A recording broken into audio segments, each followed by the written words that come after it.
dari keluarga besar mempelai wanita untuk menyampaikan beberapa hal kepada tamu-tamu kita, khususnya pengantar mempelai laki-laki.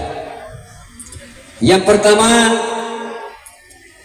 saya mewakili keluarga besar mempelai wanita mengucapkan banyak terima kasih dan selamat datang di daerah kita ini.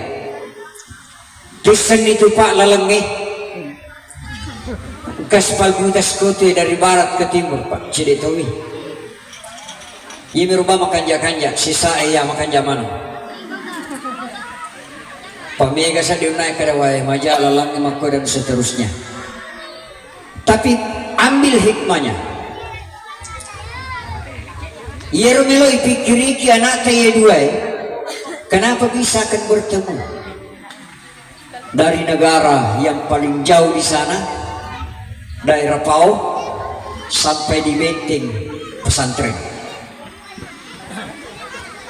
Air Romelo ipikiriki ini pengantara, kenapa bisa ketemu? Onro jagona pun Allah Ta'ala masallam malabihkan kehadir pasiruntu ya tanah. Makanya di dalam Al-Quran menjelaskan Yero ini atanna pun Allah Ta'ala Pak Ibu arwani makundrai ya kode gaga pakaian nilalang na penrang masuki daerah siapa ya kode gaga pakaian ia wasi cocok ini tu si dendrenge masuki lo penrang pare-pare.